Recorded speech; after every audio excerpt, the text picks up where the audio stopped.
Bueno, vamos a presentar la operación logarítmica para que ustedes sepan de qué se trata y luego vamos a hacer la definición formal y vamos a exhibir las propiedades importantes que ustedes tienen que incorporar para resolver las ecuaciones logarítmicas que les voy a proponer. Por supuesto que las propiedades no solamente tienen la utilidad de permitirte resolver ecuaciones logarítmicas, sino que te sirven para otras cosas también. Ya vamos a ver algunos ejemplos.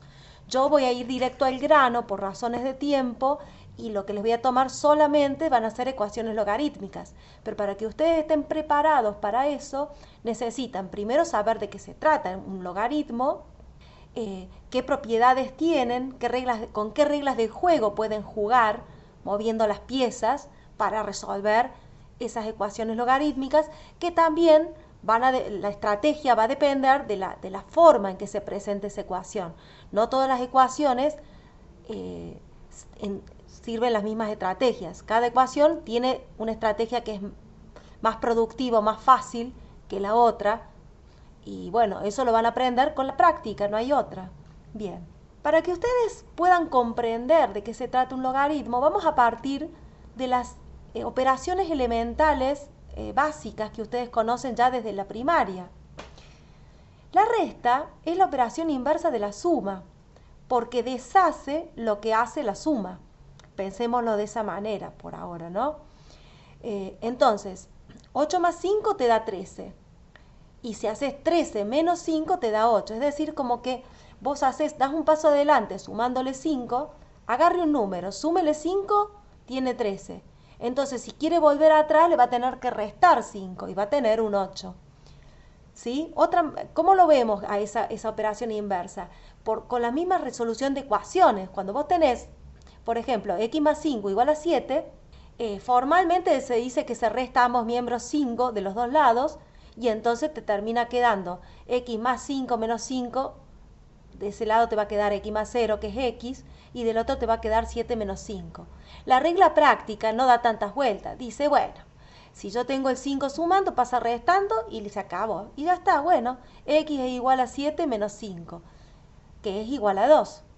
¿Y cómo sabemos que esa resta está bien hecha? ¿Por qué 7 menos 5 es 2? Porque 2 más 5 es 7. ¿Sí? Parece trivial, pero sigamos esa lógica en todas las operaciones. Veamos la división. Es la operación inversa de la multiplicación. Deshace lo que hace la multiplicación. Por ejemplo, 3 por 5 es igual a 15. Tengo el 3, lo multiplico por 5, me queda 15. Pero ahora, si quiero volver atrás, tengo que dividir por 5. 15 dividido 5 me da 3. ¿Ves? Una deshace lo que hace la otra. En una ecuación, si yo quiero resolver 3 por x igual a 6, vamos a ir directamente al grano. O sea, sí, se divide a ambos miembros por 3 y te queda 3 por x dividido 3, que se te va, y te queda x igual a 6 dividido 3. Esa cosa tan formal de la matemática, la verdad que ahora nos interesa la práctica. Entonces, directamente, el 3 está multiplicando, pasa dividiendo. Entonces ya está, x es igual a 6 dividido 3. Esto ustedes ya lo saben de memoria y es muy práctico, y así se resuelven las ecuaciones. Que vamos a rasgarnos la vestidura, de que si la hacemos formal, que si la propiedad. Vamos al grano. Entonces me dice, entonces 6 dividido 3 es 2. ¿Y cómo sé que hice bien esa división? Pues bien, se verifica que 6 dividido 3 es 2, porque 2 por 3 es 6. O sea, ¿se dan cuenta que la suma y la resta son las caras de una misma moneda? Por eso las propiedades con las sumas y las restas son similares, y lo mismo pasa que con la multiplicación y la división. Multiplicar y dividir prácticamente es casi la misma cosa, ¿no? Es una la opuesta de la otra, la inversa de la otra, mejor dicho. Vayamos entonces a la raíz enésima. Esa es la operación inversa de la potenciación enésima. Deshace lo que la potencia hace. Si yo tengo un número, por ejemplo 5, lo elevo a la 3, o al cubo se dice, ¿no? Lo elevo a la 3, me da 125. Y si quiero volver atrás, ¿qué hago? La raíz cúbica de 125, que me da 5. En términos de ecuaciones, si vos tenés x al cubo igual a 125, Entonces x es la raíz cúbica de 125, que me da 5. Acá me olvidé de ponerlo. Bueno, ¿y cómo sé que está bien la cuenta? Porque se verifica que la raíz cúbica de 125 es igual a 5. ¿Por qué? Porque 5 a la 3 es 125, ¿sí? Bueno, ahora, ¿qué pasa con el logaritmo? El logaritmo también involucra potencia, pero mientras cuando vos usás la raíz, o sea, cuando vos trabajás con la potencia, la incógnita de la ecuación, cuando vos usás raíz cúbica, raíz cuadrada, raíz la que fuera, la raíz enésima, es porque tu incógnita es la base de la potencia. Fíjate en el ejemplo anterior, yo tenía x a la 3 igual a 125 y tenía que adivinar cuál era la base de esa potencia, que resultó ser 5. 5 a la 3 es 125. Pero si al revés, si mi incógnita no es la base de la potencia, sino que mi incógnita justamente es el exponente, entonces se trabaja con el logaritmo. Fíjate, el logaritmo en cierta base b es la operación inversa a la exponenciación de base b. Deshace lo que esa potencia de base dada b hace. Miremoslo, si yo hago 5, lo elevo a la 3, me da 125. Y entonces ahora yo, para recuperar ese exponente 3, ¿qué tengo que hacer? Sacar el logaritmo en base 5 de 125. ¿Sí? Logaritmo en base 5 de 125 es 3, porque 5 elevado a la 3 me da 125. Veamos otro ejemplo para que veamos el patrón. 2 a la cuarta es 16. ¿Sí? Y si yo quiero volver al 4, saco logaritmo en base 2 de 16. Eso me da 4. ¿Por qué? Porque 2 a la 4 me da 16. Es la verificación. 10 al cuadrado es 100. Entonces, si quiero recuperar ese 2, hago logaritmo en base 10 de 100. Cuando el logaritmo no se pone, se sobreentiende que es en base 10. Entonces, te queda justamente 2, porque 10 a la 2 es 100. Y ahora, claro, vamos a lo que nos interesa, que es acercarnos a la definición del logaritmo, ¿sí?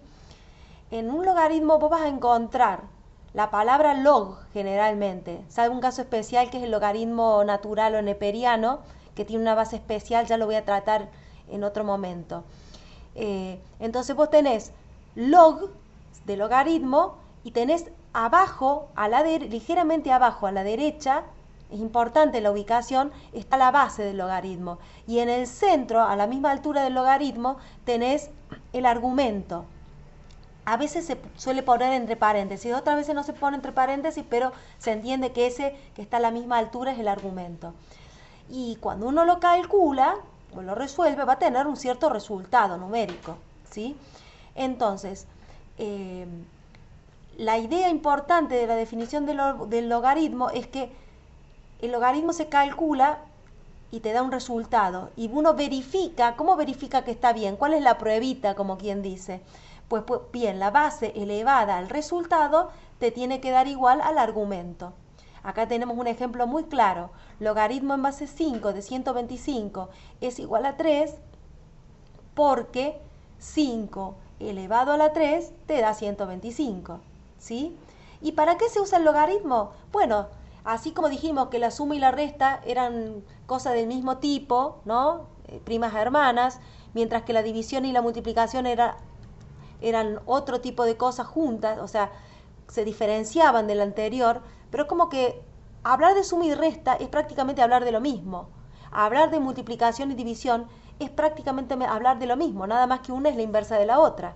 Lo mismo pasa con la potenciación y la radicación. Estamos hablando siempre de lo mismo, ¿sí? No más que a veces vamos hacia adelante y a veces vamos hacia atrás, si lo querés pensar de esa forma.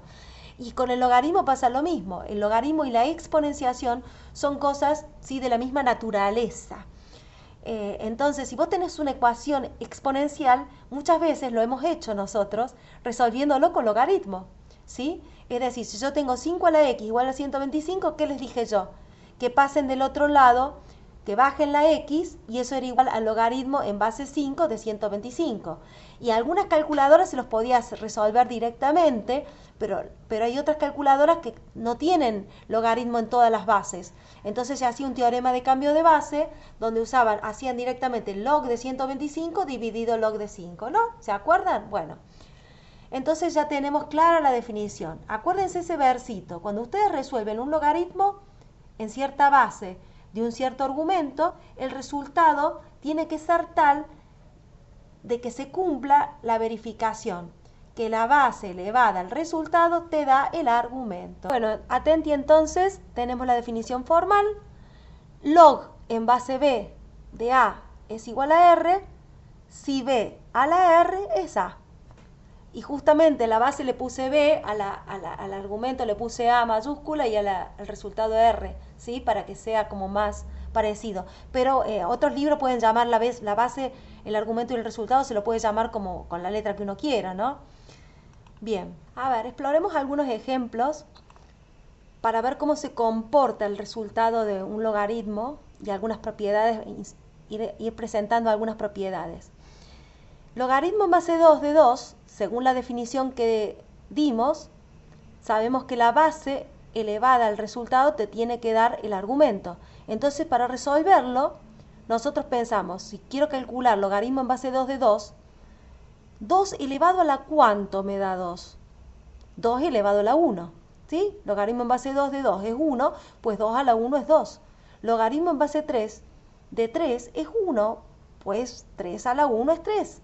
Entonces, podemos sin dudar generalizar que el logaritmo en base b de b es 1, pues b a la 1 es siempre b, para cualquier número real, ¿sí?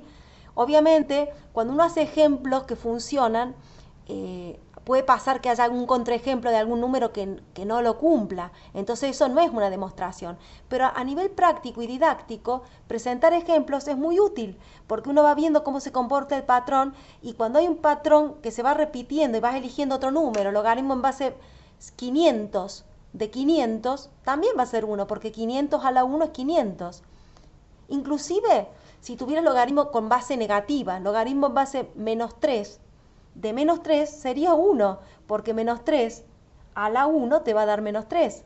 El logaritmo se define siempre para bases que no sean ni 0 ni 1. Bueno, te boceto algunos ejemplos de por qué se pide eso en cuanto a la operación. Ahora, cuando se habla de función logarítmica, ¿sí? No solamente que la base no puede ser 0 ni 1, sino que en realidad la base puede ser cualquier número real que sea positivo, cualquier número real que sea positivo y que no sea ni 0 ni 1. Se le exige un poco más para la función. Y ya cuando hablamos de función logarítmica, esa función logarítmica solo va a admitir argumentos positivos distintos de 0, ¿sí? Aunque el resultado de un logaritmo, ¿sí?, pueda llegar a ser 0, positivo, negativo. Pero no quiero abrumar con tantos detalles y vamos al grano de las propiedades que necesitamos saber. La otra propiedad que podemos ver acá que se ilustra es qué pasa con el logaritmo en cualquier base admisible, ¿no? De 1. Cuando el argumento de un logaritmo es 1, directamente el resultado es 0. ¿Por qué? Míralo acá. Logaritmo en base 2 de 1 es 0, pues 2 a la 0 es 1. Logaritmo en base 3 de 1 es 0, pues 3 a la 0 es 1. ¿Sí? Logaritmo en base menos 5 de 1 es 0, pues menos 5 a la 0 es 1. Clarito, ¿no? Entonces, logaritmo en base b de 1 es 0, pues todo número elevado a la 0, b a la 0 es 1. Y ahora vamos a las propiedades que tienen que ver con qué pasa con el logaritmo de una multiplicación, ¿sí? Logaritmo de un producto, y qué pasa con el logaritmo de una división, qué pasa con el logaritmo de una potencia y qué pasa con el logaritmo de una raíz, que se puede expresar obviamente como potencia. Ya sabemos que una raíz se puede expresar como potencia de exponente fraccionario. Entonces, básicamente con saber el logaritmo de una multiplicación, el logaritmo de una división y el logaritmo de una potencia, ya estamos. Fíjate que no hay propiedad para el logaritmo de una suma ni el logaritmo de una resta. Y fíjate que acá no hay distributiva que valga, es decir, el logaritmo no es distributivo ni con la suma ni la resta, ni tampoco es distributivo con la multiplicación ni la división. Bueno, acá ves, te muestro la otra propiedad, la propiedad de la multiplicación, ¿no? El logaritmo en base b de a por c es igual al logaritmo en base b de a más el logaritmo en base b de c. ¿Qué estoy diciendo?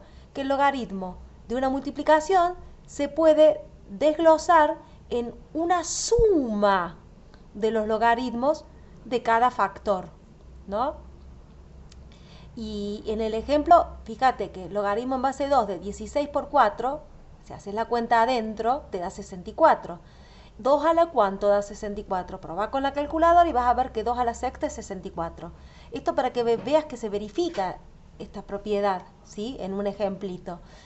Si haces logaritmo en base 2 por separado de 16, 2 a la cuánto te da 16, 2 a la 4. Y luego si haces por separado el logaritmo en base 2 de 4, 2 a la cuánto te da 4, 2. Efectivamente, si sumas 4 más 2 te da 6. Fíjate que no es distributiva, no es que el log de 16 por 4 es el logaritmo de 16 por el logaritmo de 4, sino que el logaritmo de una multiplicación se transforma en la suma de dos logaritmos, ¿sí? Y al revés, la suma de los dos logaritmos se puede convertir en el logaritmo de una multiplicación adentro, ¿no? Esto tiene que ver un poco con las propiedades de potencia de igual base que ustedes sabían, ¿sí? El producto de potencia de igual base se sumaban los exponentes, ¿no? Y al revés, si tenías sumas de exponentes, podías juntar todo en una sola potencia, haciendo, por ejemplo, si tenías 2 a la x más 3, era 2 a la x por 2 a la 3, ¿no? Ese jueguito, bueno, eso muestra que la naturaleza de la exponenciación y de la logaritmación es la misma. Pero bueno, no quiero abrumar tanto. Directamente, el logaritmo de una suma no existe, el logaritmo de una resta tampoco, pero el logaritmo de un producto es la suma de los logaritmos. Y análogamente, el logaritmo de una división es la resta de los logaritmos. Pero a veces la vas a usar en ese sentido la propiedad y a veces la vas a usar al revés. Si tenés una suma de dos logaritmos en la misma base, podés juntar esos dos argumentos en uno solo, multiplicándolos, ¿no? Y con la división pasa lo mismo. Si tenés una resta de dos logaritmos, entonces solo podés reunir en el logaritmo de la división de esos argumentos. ¿Qué pasa con el logaritmo de una potencia? Bueno, el exponente sale afuera multiplicando. Y al revés. Muchas veces va a pasar que vos quieras juntar todo en uno solo. Entonces, ese número que está afuera multiplicando lo podés entrar como exponente en el argumento, ¿sí? Ahora cachate esta. Vos sabés que la raíz enésima, ¿sí? Las raíces se pueden expresar como potencias de exponente fraccionario. Entonces, si tenés, por ejemplo, la raíz cuadrada de 2 a la 1 es 2 a la 1 medio. La raíz cuadrada de 3 es 3 a la 1 medio. La raíz quinta de 2 a la 3 es 2 a la 3 medios. En general, la raíz n de a a la m es a la m sobre n. De allí a que entonces vos, cuando tengas una raíz, expresarla usar la propiedad de expresarla como potencia de exponente fraccionario y directamente ese exponente lo sacás afuera multiplicando. Entonces no necesitamos agregar la propiedad de la raíz. Y por último, tenés la propiedad del cambio de base, que vos ya lo experimentaste cuando yo te enseñé a resolver ecuaciones exponenciales usando el logaritmo, ¿no? Siempre cambiábamos a base 10, pero también se puede cambiar a base natural, ln, donde la base es un número especial que se llama e, como te estoy mostrando acá en la pantalla, o a la base que vos quieras. ¿Qué dice el teorema de cambio de base? Que si vos querés cambiar la base de un logaritmo, cámbiala alegremente. Tengo base 4 y quiero pasar a base 2. Perfecto. En vez de sacar el logaritmo, ponele el logaritmo en base 4 de 2. Entonces, ¿qué hago? Cambio y digo logaritmo en base 2 de 2. Pero a cambio tengo que dividir por el logaritmo en la nueva base de la vieja base. ¿Sí? Acá te muestro los ejemplos, así mirándolos distinguís el patrón. Pausa el video para ir pensando cada cosa que se dice.